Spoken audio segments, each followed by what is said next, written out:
いや、始まってもいいですかね。じゃあなんか、ちょっと簡単に自己紹介をしてもらってもいいですか。I'm a performance director mainly, and also a researcher and an educator. I am a member of Five Arts Center, this kind of multidisciplinary arts collective which has been around for 30 years. And I also teach at the Department of Performance and Media, Sunway University. I'm mainly a performance director, but I also make other types of projects through new media, through organizing exhibitions, through organizing participatory and research projects with many types of people. So not only in the theater or performance work. そのアクションやってたのは、ファイブアーツと並行してですか？ファイブアーツの前に始めた。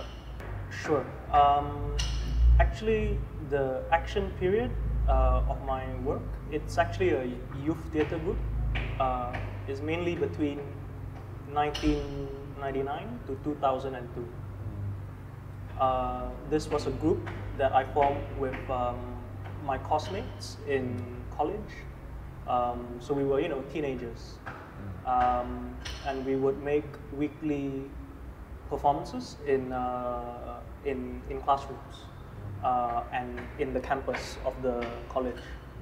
And so there were a few ideas that we were concerned with during this time, which was one, we wanted to create original material, so no adaptation of other people's work or using other people's work. And another rule that we had was that the space we use, we have to use it differently every week. So in a way, we are teaching ourselves how to deal with directing and installation. So my lecturer in college, this is not university, this is like pre-university, was a student of Marion de Cruz, a co-founder of Five Arts Center. He asked her to come and watch our strange, stupid weekly performance. And so she came, and she, I think, was interested because we were doing quite political work and talking about what's going on in Malaysia. So she said, after you finish, you can come to use Five Arts Center if you need space. So in a way, it's like a residency, but not formal. So from there, we became associated with Five Arts, and soon some of us become Five Arts members, and Action as a group kind of disintegrated because people go to university, they go to other countries, and so on and so forth. This was in 2000. We were invited to use the space. Yeah. で、それから継続的にここに関わってるってことですよね。Yeah, that's right. In different capacities, actually. For a while, Five Arts is a collective. There's 14 members, and not everyone is. Very few people in Five Arts have a salary from Five Arts because they are working in other areas. They are lawyers, educators, biologists, activists. But I actually worked for Five Arts as publicity manager for quite a long period, maybe 2001 to 2010. At the same time, Five Arts has been around for 30 years. So there are many different members. There's 14 members who come from lots of different backgrounds and also lots of different ages. People who were in their 20s to people in their 60s. And some of the older practitioners in Five Arts are quite, I guess you can say, important theatre directors, choreographers, producers, performers. So there's always this intergenerational dialogue or friction sometimes, or tension in the group, which I enjoy very much.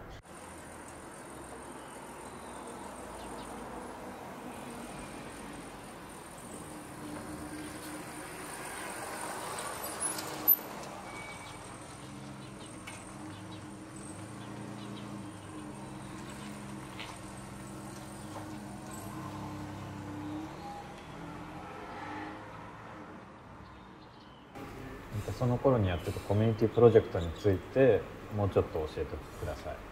Yeah, it was a very important period of immersion for me into where theatre could be. So from 2002 to 2005, I worked in an area called Taman Medan. And this was an area where there was a lot of racial fight between Malay community and Indian community and Indonesian migrants. So about 6 people died in these fights. Around this time, action is splitting up. People go overseas for university. So I didn't go university. I was interested to see where can theatre be besides in a black box. So this is the period I worked with many young filmmakers and visual artists together to go into Taman Medan every weekend to run arts workshops with these teenagers. So we make, short films. They make short films. We work with them to make short films, theatre, like mural, printing T-shirts, many types of events, and we do it in the community.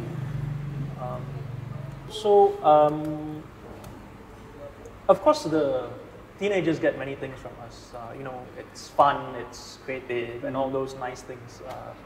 But we, as artists, get many things from the process. Because these are all, at that point, young artists, some of whom I mentioned just now, who are frustrated with theatre space, or frustrated with gallery, or frustrated with screening space. Mm-hmm. So we are asking, where can arts be, and what can it do? So in this community of low-cost housing and temporary houses, which they don't have a, like a license to have the house, there is no theatre space, there is no anything. So we make the art workshops everywhere. So out on the street, in the car park, badminton court, everywhere. And this was very energetic for us because we learned how to see art can be in lots of different spaces. Yeah. So this is for 3 years or 4 years, and this group of people became very close, and maybe that's why I always work with them. So this same group of people, later on we work on history projects, but some of them also continue in community arts projects, but not me. After maybe 2005, I kind of stopped, but many of the artists continue doing this. Yeah. 今そこで続いている活動についてどう思っているんですか？It's a really complex question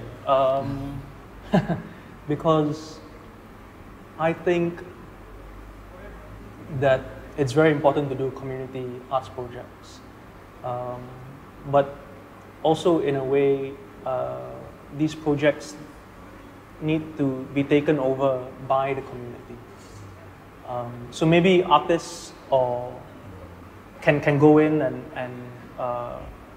be a catalyst and create something, or a facilitator and create something, but it's important that they are taken over and change and converted into something else by the community, so it doesn't get repetitive, like you're just going in to do the same thing and formulaic, because it also becomes like a social enterprise model, which is very dangerous.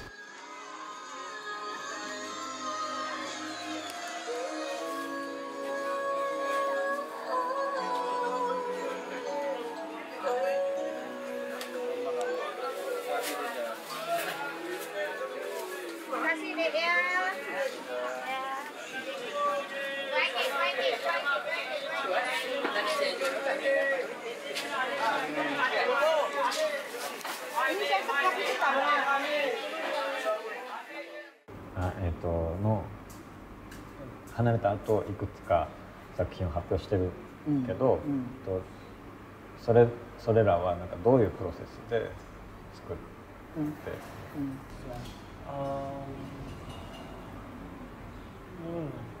So it's quite different strategies for different types of work. So maybe I need to tackle one at a time.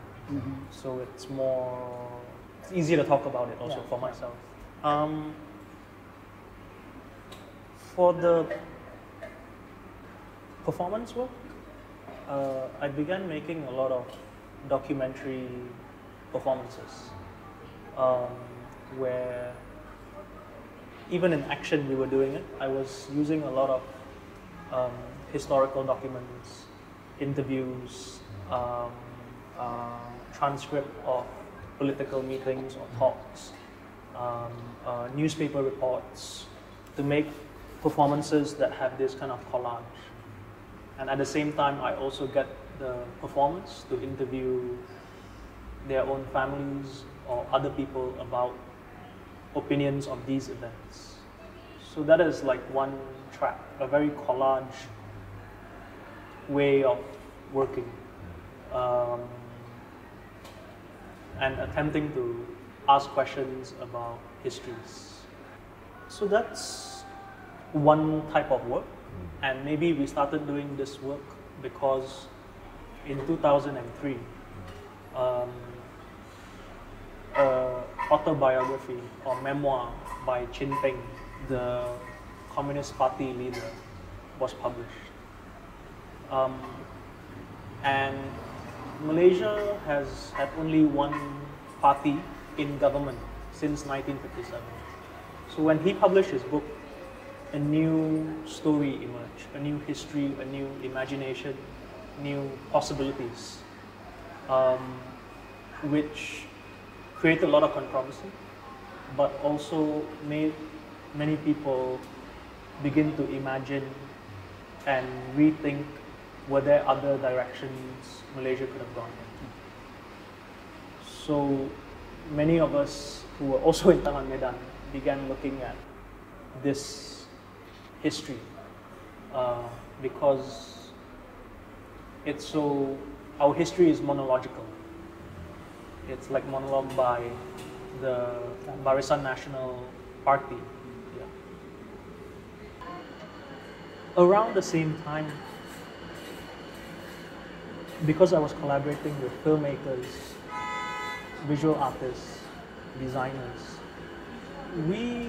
they would perform for me in my work, but I would also begin to produce documentary films by them or to organize exhibitions with them. So I began to see how a subject matter can be applied in different art forms.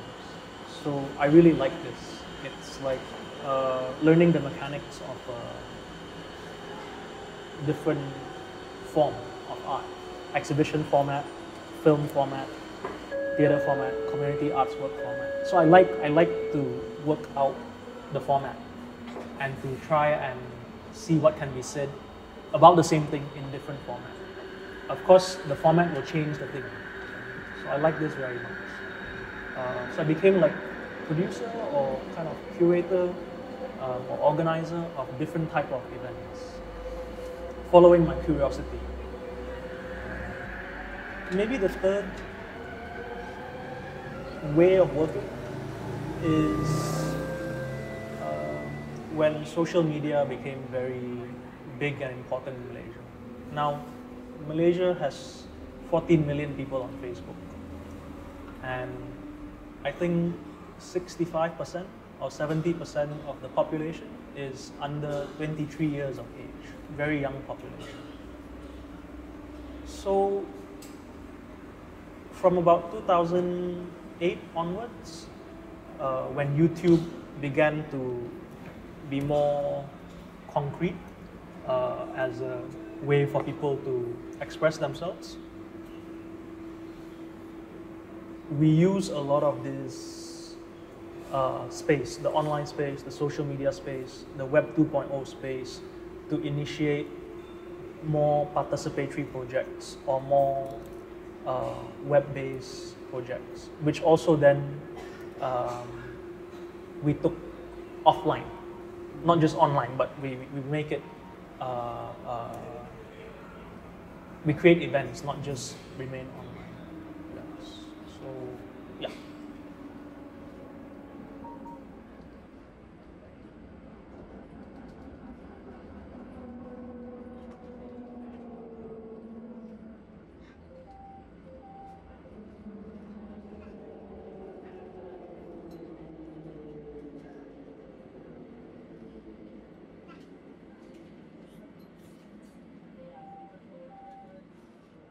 Shall I show you some photos? Oh, I can show you. yeah, I want. This is some of these very old books. Of course, these are books maybe from after 55. So 1956, 57 to 1970s books. All books that, but I select books that refer to Baling talks. So these are the libraries in UK. Yeah, in so London. this is the School of Oriental and African Studies, SOAS. They have the biggest collection in a way.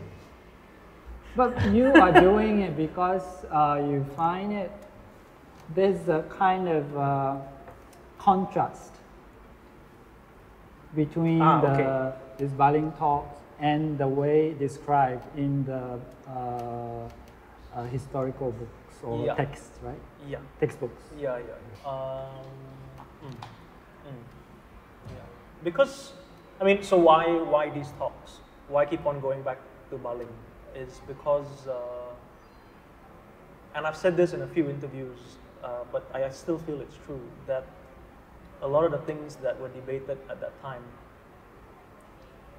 they are very contemporary actually. You know, these debates or definitions about what is the meaning of independence or freedom or loyalty or surrender or terrorism or violence, you know, and this is before a country is born.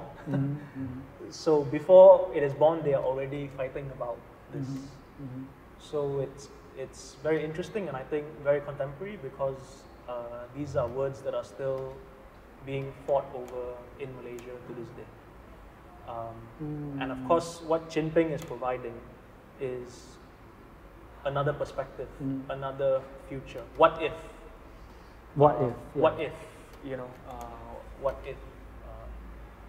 And at the same time, the event, as I mentioned just now, is very performative because it's the first time he appeared in public. This scary terrorist, but he looks like a very fat guy, normal guy. Yeah. And Tunku Abdul Rahman, it's audition for him. It's a very clear audition for the British.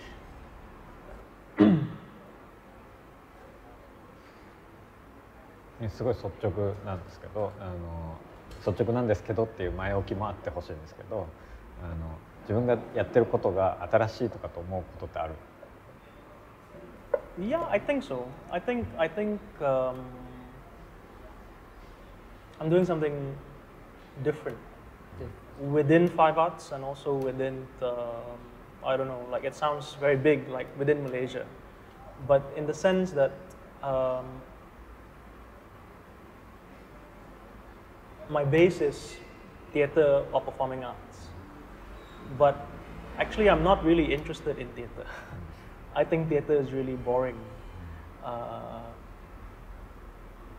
but I like its mechanics. I like the rules of theatre maybe. I like playing or stretching or breaking some of the expectations that come in relation to making theatre or watching theatre.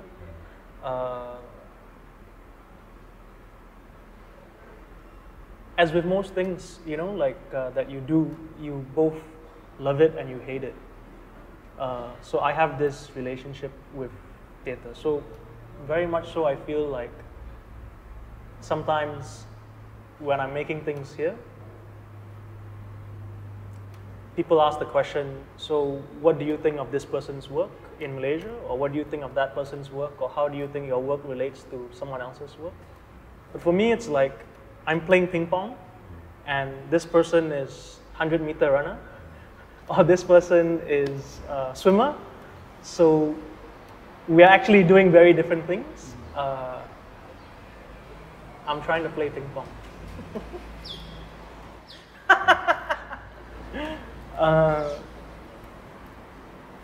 So that's what I mean by maybe something new, but not in a grand way, you know, like more.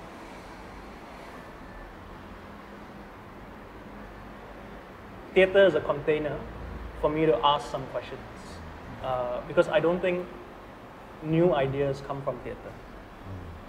Like truly original new ideas come from the theater. Theater is a very good container for ideas to try out and to explore and to investigate, but maybe not new perspectives come from theater. So I like to play with these things, but I know that theater has limitations. So maybe that's why I try and explore other things outside of theater or performance.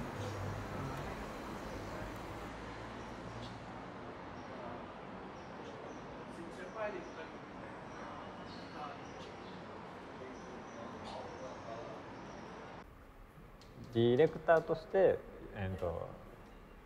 そのプロジェクトであれ、ピースであれ、ディレクターとしてやってることは何だと思っているか、構成することとかなのか、特に関心があること。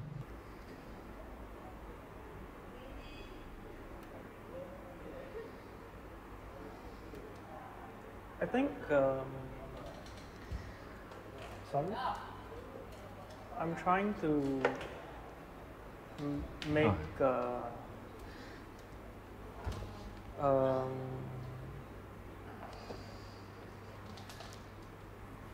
I'm trying to do many things at the same time.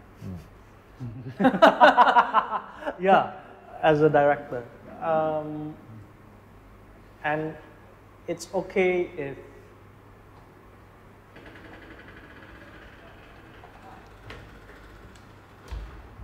not all these things are obvious. So of course, on a very simple level,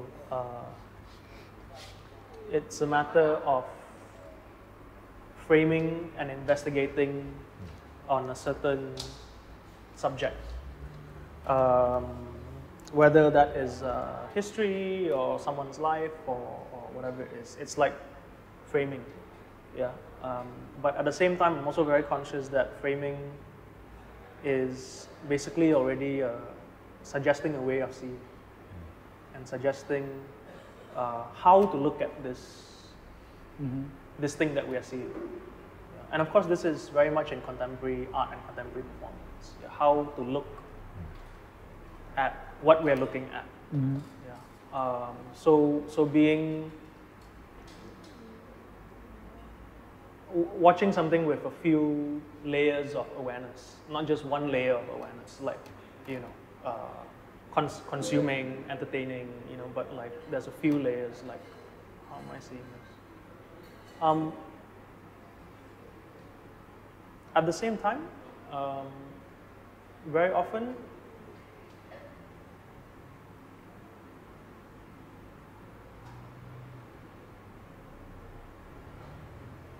as a director, I think I'm also trying to actually create a culture with the people I work with. So this is what I mean by maybe it's not so obvious. But I think in some ways a director is very much like a football manager or like a football coach. Maybe because I like football a lot. So it's about creating a kind of system, a kind of culture,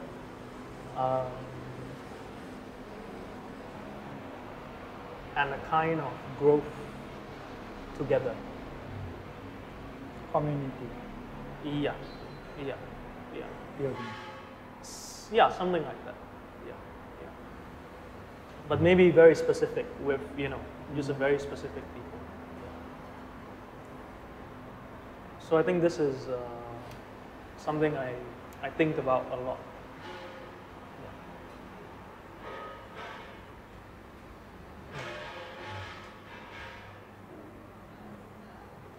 一応聞くなんかその民主化の動きとあなたのその、活動が関係性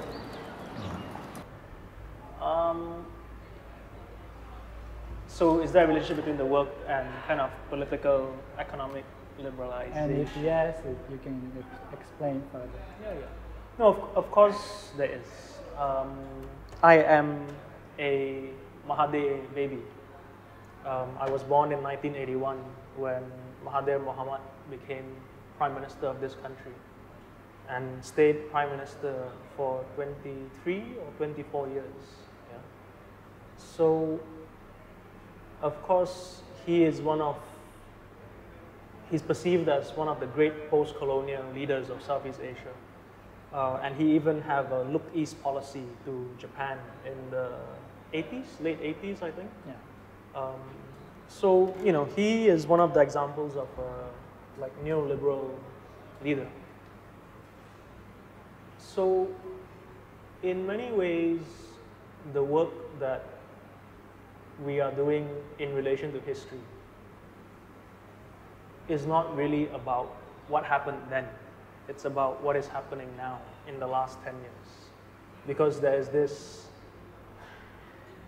idea of different modes of time, right? Synchronic time, which is what is going on now, this layer of time. But there's also diachronic time, which is layers of time. Mm-hmm. So when we're looking at something like Baling Talks, or when I'm getting Marindy Cruz to talk about her dance history set against national history, we are actually looking at how things have changed. Maybe I'm also answering the previous question here. One of the things I try and do as a director is actually to provide a space to time travel. Because I work a lot with history and memory. And I think performance allows for time travel, for someone from the present to go to the past, but bring their perspective now, yeah, with the idea of the what if. And the what if could affect, change the future. Mm-hmm.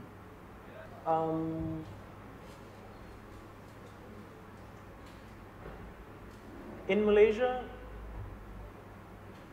we see a great acceleration, especially since 2008, where 5 or 4 of the states out of our 14 states now are run by opposition government.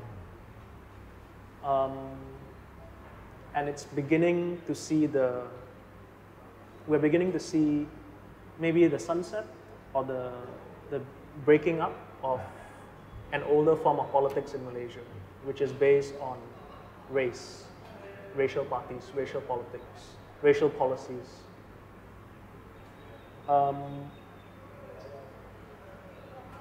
Of course, this creates a lot of anxiety for Malaysians, especially older Malaysians.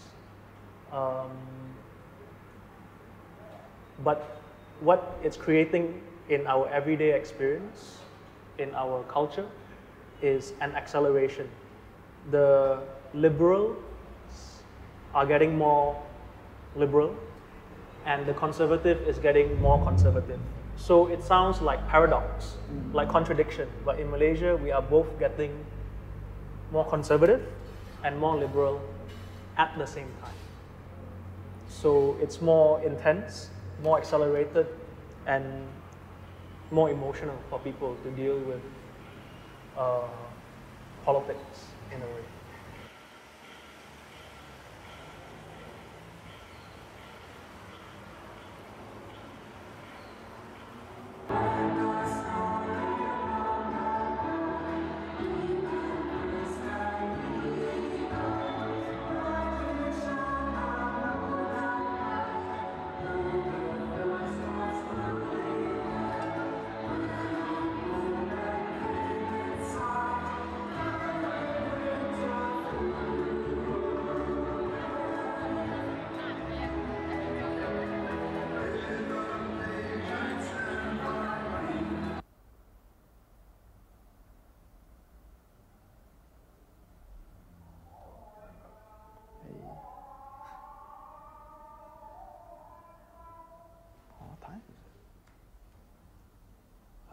Oh, 7 already.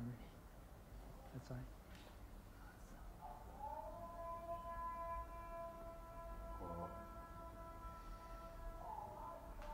Can you maybe briefly explain about the development of the theater, the performing arts scene here? Yeah. I mean, conventionally, Malaysian theatre, so-called modern Malaysian theatre, started in the 1950s. I guess partly because Malaysia became independent in the 1957. So almost by decades, there's certain periods or certain development. But of course, this is the same even in Japan, you know, different generations. Or in Southeast Asia, there's other countries like Philippines, Indonesia, Thailand, who are going through similar process of modernization. And it's very accelerated. So in the 50s, what was considered new was a form of theater called Sandiwara, which is folk theater or classical theater, now beginning to be scripted instead of oral and improvise. In the 60s, first generation of Malaysian students go and study in foreign countries and come back, and of course they bring back Shakespeare and also modern, you know, the Western modern, like Ibsen and Chekhov and Strindberg and all these writers. So we have this period in the 60s of like modern drama, yeah, you know, realistic theater, realistic set, and all this.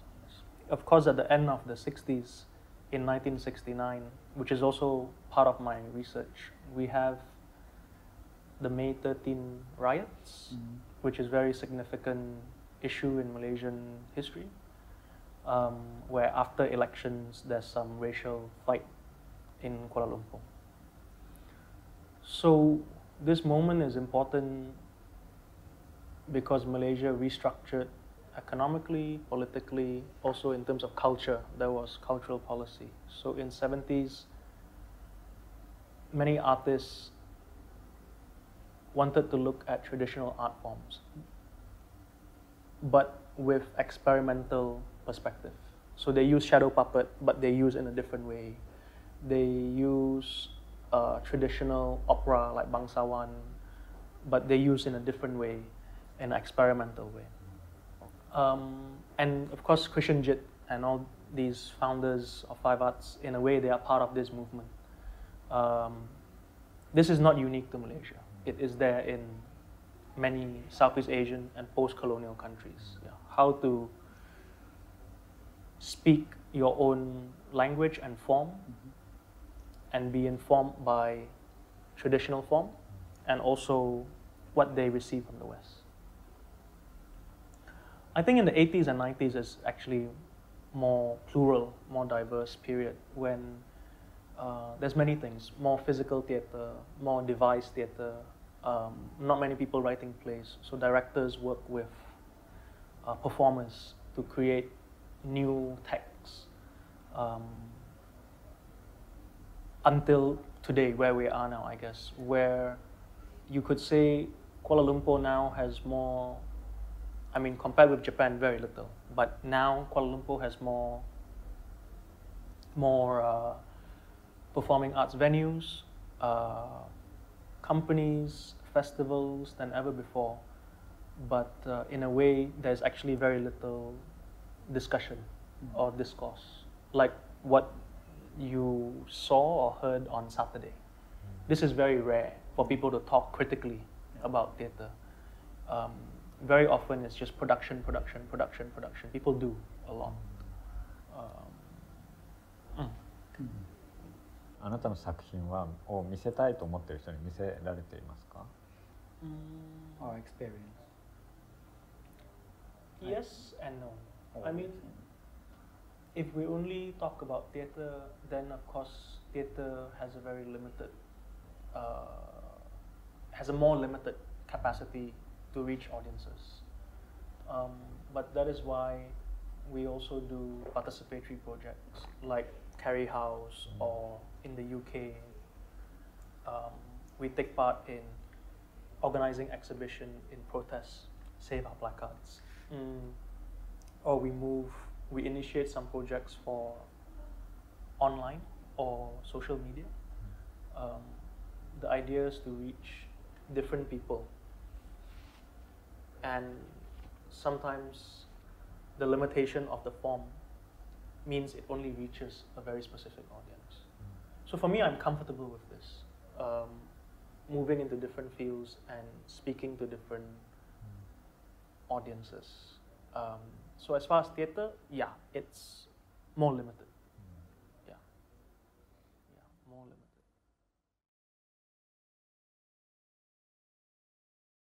こう30年後とか100年後とかのオーディエンスのことを考えることってありますか？ You mean like for the future? もしくは、というのは、特に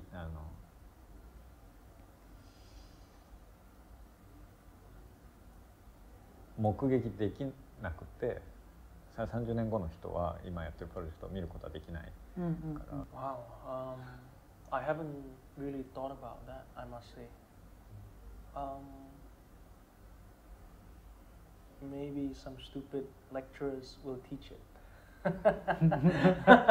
If they consider it worthwhile to be in some things to be taught.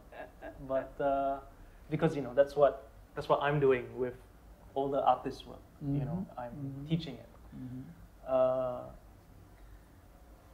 But that's in a different way. Of course, it's a different way. So no, it's a very good question, but I haven't really thought about an audience in the kind of long term. Yeah.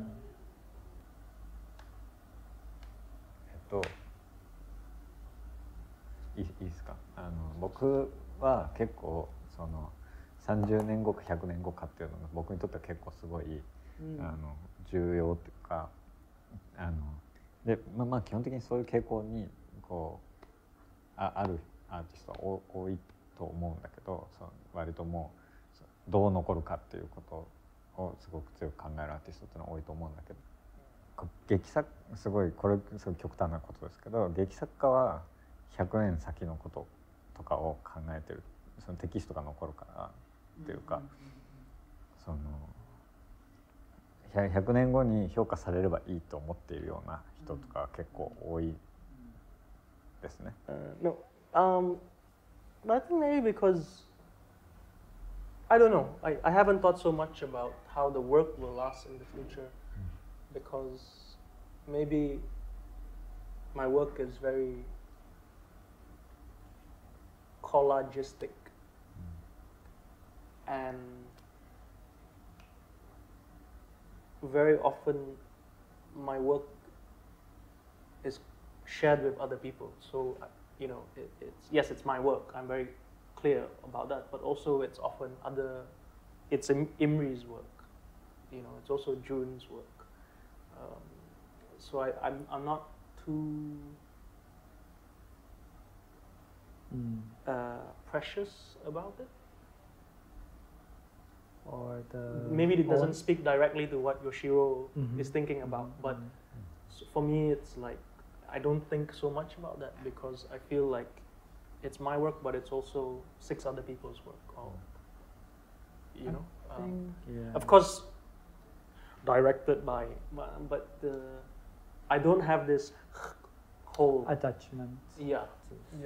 But also I'm very aware of this idea of dissensus, which is people can very strongly disagree with you in the thing, and that this is healthy. Many projects want to actually, especially community projects, want to build consensus, like agreement on this is good for our community, or this is da-da-da-da-da. But I'm very comfortable with the opposite, which is dissensus. Dissensus. Yeah, like very often when people work together, they're actually trying to convert the other person to their way of, looking or their way of working in a way, especially true in politics, of course. But the census is more like, I know our perspective is not going to convince each other, but we are in the same project or same community together. There's no possible way of compromise. There's no compromise. You know, many community projects is trying to build consensus, and if they cannot reach consensus, they compromise. They say, okay, I give up something. But I'm okay with no compromise. Like, But how do you like in the practical way? How do you work like that?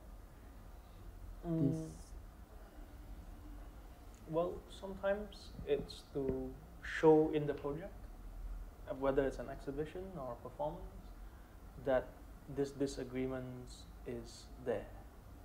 Oh, This so you the don't census really. try to resolve it. Oh. You know, in English, there's this term, agree to disagree. It's like a polite way to say, fuck you. Yeah. So you recognize the differences. Yeah, and it's like we disagree. This idea is actually from politics. It's not from art. It's more from politics. Yeah, like you see the other person not as enemy, but as the term is adversary, like a fighting partner. You know, like fighting partner, but not enemy. Like I cannot accept your perspective because your political perspective is different from mine. But I cannot kick you out of my society. But that's very. It's like Ibrahim Ali, you know, like he's in our. I mean, how to explain Ibrahim Ali, but he is part of our society. He wants to kick us out, but I don't want to kick him out. It's maybe too hard to change the context. 例えばそれは喋れる人とかに限られるよね。その喋れる人。こう物理的に表現できる人。表現できるとか、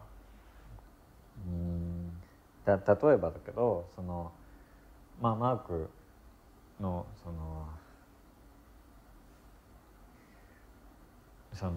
妥協するかとかしないかとか、こう対立するかしないかとか、そういう水準っていうのがさ、とかこうマークが設定するそのスターティングポイントとかっていうものにこう乗れない存在っていうのがあるだろうっていうことはまずなんかすごい最低限というか、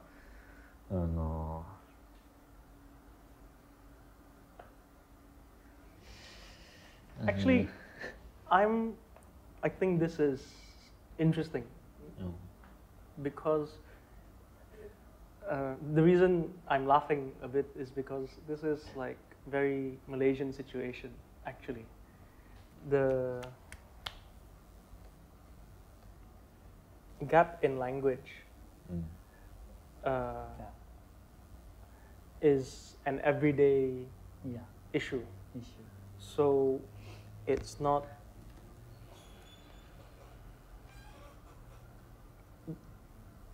another starting point is that we are already going to misunderstand each other a bit because of the partly it's language language and the but partly cultural also is environment.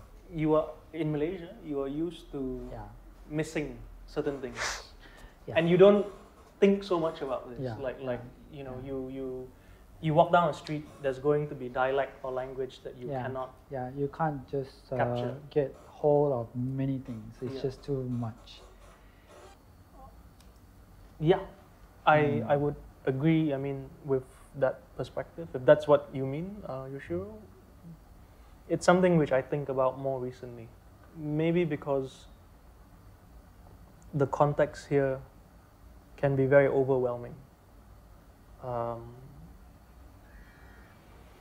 We have too many layers of politics, and so when people make work here, in order for it to